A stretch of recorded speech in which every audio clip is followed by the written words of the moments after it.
জীবন, কি আদর্শ, কি নীতি নৈতিকতা নিয়ে হযরত ওমর রাদিয়াল্লাহু তাআলা অর্ধেকটা পৃথিবীর প্রেসিডেন্ট যিনি দায়িত্ব পালন করেছেন, অর্ধেকটা পৃথিবীর প্রেসিডেন্ট তাকে বলে।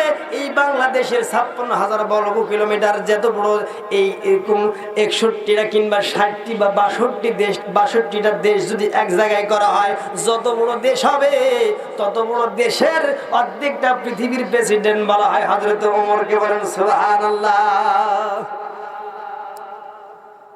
রাষ্ট্র থেকে কি জীবন গঠন করেছে একটু আমি বলি, আমি আপনাদেরকে শেষ করে দিব। আপনার সম্পদগুলো কোন রাস্তায় ব্যয় করবেন, কাম টু দ্য পয়েন্ট, হিসাব লাগান, একটু ক্যালকুলেশন করেন। আপনি কোন রাস্তায় আপনার টাকাগুলো সম্পদগুলো ব্যয় করতেছেন। সম্মানিত ভাইরা আমার সামনে যেগুলো মানুষ রয়েছেন, অসংখ্য আলেম রয়েছেন, যে আলেমের জুতা ধোয়ানোর যোগ্যতা আমার নাই। যদি আপনারা একটু মাদ্রাসার মহতামিম গুলো এবং ইমাম সাহেব খতিব সাহেবগুলো মঞ্চের দিকে আসতেন, আমি খুব খুশি হতাম। অনেকেই আছেন দেখতেছি। সম্মানিত ভাইরা আমার, হযরত ওমর রাদিয়াল্লাহু তাআলা রাষ্ট্র থেকে তাকে কাপড় দেওয়া হলো। হযরত ওমর রাদিয়াল্লাহু তাআলা এমন একজন মানুষ ছিলেন, লম্বা চড়া মানুষ, সটাম দেহের অধিকারী ছিলেন। সম্মানিত ভাইরা আমার, রাষ্ট্র থেকে যে কাপড় পেয়েছে, জুব্বা বানালে তার ছোট হবে, শর্ট হবে, জুব্বা হবে না। হযরত আব্দুল্লাহ তার ছেলে বললেন, ও বাবা, বিভিন্ন রাষ্ট্রীয় প্রোগ্রামে আপনাকে অ্যাটেন্ড করতে হয়, বিভিন্ন রাষ্ট্রের মামলা মোকদ্দমা আপনাকে অ্যাটেন্ড করতে হয়, অন্য রাষ্ট্র থেকে মেহমানগুলো আসে, আপনি সিরা জুব্বা পরে আপনি বিচার কার্যক্রম চালান, আমার খুব কষ্ট হয়। যেহেতু আপনি রাষ্ট্র থেকে কাপড় পেয়েছেন, যেই কাপড় পেয়েছেন এই কাপড় দিয়ে তো আপনার জুব্বা হবে না। ও আব্বা গো, আমার এই জুব্বার সিটটা কাপড়টা আমি আপনাকে দিয়ে দিলাম, দুইটা জোড়া করে, দুইটা এক জায়গায় করে আপনি জুব্বা বানাবেন। হযরত ওমর রাদিয়াল্লাহু তাআলা তাই করলেন। ছেলের কথা ফেলে দিতে পারলেন না। ছেলে যে একটু বড় হয়, প্রাপ্তবয়স্ক হয়, বাবারা কিন্তু ছেলের কথা ফেলে দিতে পারে না। যদি মানসম্মত কথা হয় এবং যুক্তিসঙ্গত যদি কথা হয়, তাহলে ছেলের কথা কিন্তু বাবারা শুনে না। সম্মানিত ভাইরা আমার, আব্দুল্লাহ বললেন, বাবা, বিভিন্ন রাষ্ট্রীয় মেহমান আপনার কাছে আসে, আপনিও রাষ্ট্রের মেন দায়িত্ব পালন করতেছেন, আপনি রাষ্ট্রের প্রধান, সুতরাং সিরাজ জুব্বা পরে আপনি রাষ্ট্রের বিচার কার্যক্রম আপনি শেষ করবেন। বড় লজ্জা হয় আমার, আমি তো বড় হয়েছি, শরম হয়েছে, আমার এই কাপড়টা আপনাকে দিয়ে দিলাম হাদিয়া, আপনি এই দুইটা কাপড় এক জায়গায় করে জুব্বা বানাবেন। একটা কাপড় দিয়ে তো জুব্বা হবে না, কারণ আপনি লম্বা মানুষ। সম্মানিত ভাইরা আমার, পরের দিন রাজ দরবারে আপনাদের মতো এইভাবে মানুষদেরকে নিয়ে হযরত ওমর রাদিয়াল্লাহু তাআলা ইনসাফ প্রতিষ্ঠিত করতে হবে বক্তব্য দিতেছিল। সমাজের ভিতরে কোনো রকম ভাবে ফাহিশা কোনো কাজ করা যাবে না, মানুষের সাথে মানুষের অন্যায় কোনো কাজ করা যাবে না। একজন দাঁড়া বললেন, আমিরুল মুমিনিন, আপনি নিজে আগে ঠিক হন। কি বলতেছিল? সম্মানিত ভাইরা আমার, একজন রাষ্ট্রের প্রধানমন্ত্রীর বিরুদ্ধে বলতেছে আপনি নিজে আগে ঠিক হন। আর আমাদের প্রধানমন্ত্রীকে যদি আমরা বলতাম পরের দিন সকালে আপনার লাশ থাকতে হলো গাছের আগায় কিংবা বিলের ধারে, কি বলেন? সম্মানিত ভাইরা আমার, একজন দাঁড়া বলতেছেন নিজে আগে ঠিক হন। আব্দুল্লাহর মেজাজ গরম। বলেন তো, চোখের সামনে যুবক সন্তানের সামনে যদি বাবাকে কেউ অন্যায় ভাবে কোনো কথা বলে, যুবক ছেলে কি ওখানে আঙ্গুল দেখবে নাকি? কি বলেন? আপনাদের ছেলেরা দেখবে? আপনাদের ছেলেরা পাশে দাঁড়া আছে, একদম 26, 30, 37 বছরের টকবকে ভরা দেবো, আর ওই জায়গায় কোন রকম ভাবে আপনাকে অপমান অপদস্থ করা হচ্ছে, সুপুরুষ যদি হয় আপনার সন্তান বসে থাকবে? থাকবে না ভাইরা আমার। আব্দুল্লাহ একটু গরম হচ্ছে। হযরত ওমর রাদিয়াল্লাহু তাআলা চুপ করে আছেন, কোনো কথা বললেন না। প্রধানমন্ত্রী বক্তব্য থামায়া দিয়েছে। সাধারণ মানুষ বলতেছে আপনি নিজে আগে ঠিক হন, ইনসাফের কথা বলতেছেন, আপনি তো ইনসাফ বর খেলাপ করছেন। হযরত ওমর রাদিয়াল্লাহু তাআলা বলতেছিলেন কিভাবে ইনসাফ বর খেলাপ করলাম। এবার সাধারণ খেটে খাওয়া কৃষি মানুষ বলতেছেন, সাধারণ জনসভার সাধারণ একজন মানুষ বলতেছেন, গত কয়েকদিন আগে রাষ্ট্র থেকে, রাষ্ট্রের মেহমান বা রাষ্ট্রের মানুষ হিসেবে আমরা এক টুকরা কাপড় পেয়েছি। যেই কাপড় পেয়েছি আমাদের জুব্বা হবে না, একই কালারের একই রকম একই কালারের সিটের আপনি জুব্বা বানাইছেন।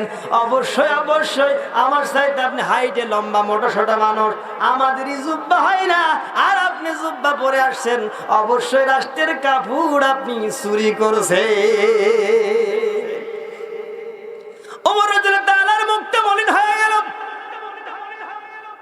ওমর রাদিয়াল্লাহু তাআলা বললেন, বিশ্বাস করো আল্লাহি আল্লাহি বিল্লাহি তাল্লাহি, আল্লাহর কসম করে বলছি রাষ্ট্রের কোনো সম্পদ আমি চুরি করি নাই, রাষ্ট্রের কাপড় আমি চুরি করি নাই।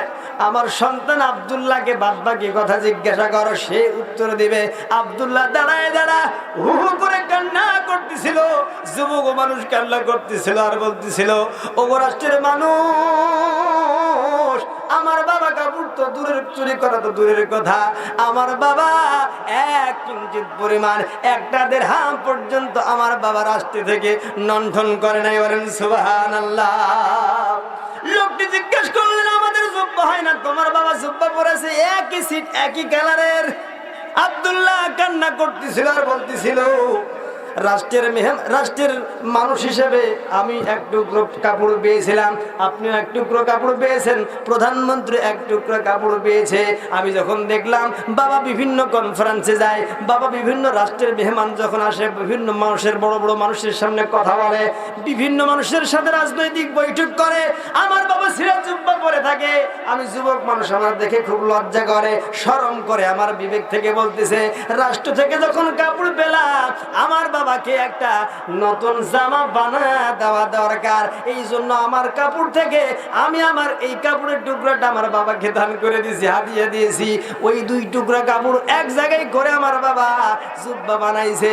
রাষ্ট্রের কোনো কাপড় আমার বাবা চুরি করে নাই।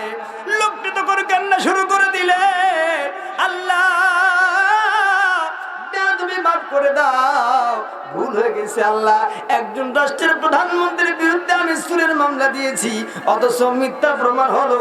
আল্লাহ আসামির কাঠগড়ায় আমাকে দাঁড় করায় না।